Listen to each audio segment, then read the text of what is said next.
Mae nodau masnach yn cwmpas ni bob dydd. Geiriau fel Kodak, logos fel Swoosh, Nike a siapau fel siap potel Coca-Cola.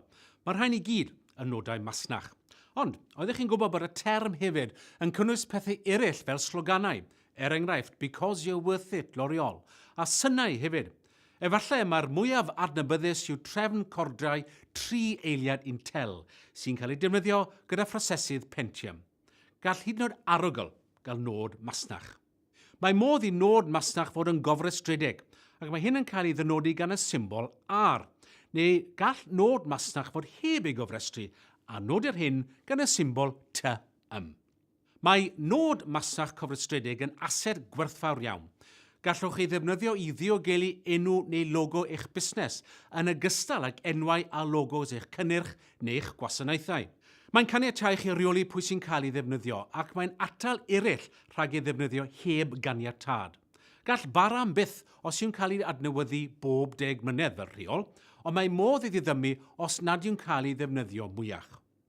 Cyn y byddwch chi'n dechrau defnyddio nod masnach a cyn y byddwch chi'n dechrau gwario arian ar nodi hynny ar wefan, taflenni neu unrhyw ddeunydd marchnata arall, gwnewch yn siŵr eich bod yn gwirio nad oes rhywun arall wedi cofrestru'r nod neu'r enw rydych chi wedi ddewis yn barod.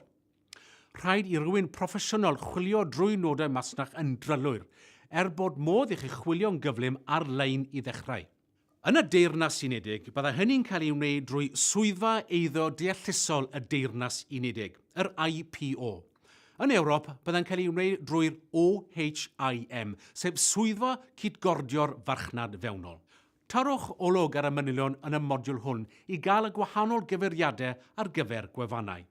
Mae nodau masnach yn cael eu cofrestru mewn dosbarthiadau penodol ar gyfer nwyddau a gwasanaethau penodol.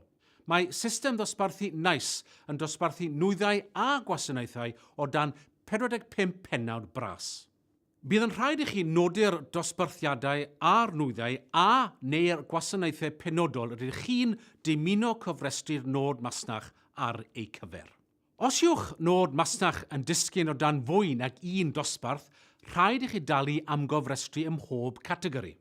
Mewn rhai gwledydd, fel y Deyrnas Unedig, mae rhai nodau masnach yn cael eu diogelu, hyd yn oed os nad ydyn nhw wedi cofrestru. Ond nid yw nodau masnach heb eu cofrestru'n cael ei diogelu, cymaint a nodau masnach cofrestredig. Enghraifft, gall nod masnach sydd heb ei gofrestru cael ei ddiogelu gan ddeddf peri coil. Mae hyn yn atal trydydd parti rhag peri coil mae'ch nwyddau chi yw'u rhai nhw. Mwyn llwyddo i gymryd camau yn erbyn peri coil, efallai byddai angen i chi ddangos bod gennych chi enw da gyda'r nod masnach a bod camau'r trydydd parti'n golygu rhyw lefel y niwed i chi. Gall hyn gymryd amser a gall fod yn ddrud, felly gall fod yn llawer haws a rhatach diogelu'ch nodau masnach drwy eu cofrestru. Y peth arall i'w ystyried wrth drafod nodau masnach yw enwau parth. Efallai y byddai hefyd yn bosib cofrestru'ch enw parth fel nod masnach. Mae enwau parth yn offeryn busnes pwysig sy'n cael ei anwybyddu'n aml. Gall cael yr enw parth gorau ar gyfer eich busnes fod yn hanfodol. Maen nhw'n cael eu rheoleiddio ar wahân i nodau masnach ac enwau cwmnïau, ac nid yw cofrestru enw parth yn cyflwyno unrhyw hawliau nodau masnach.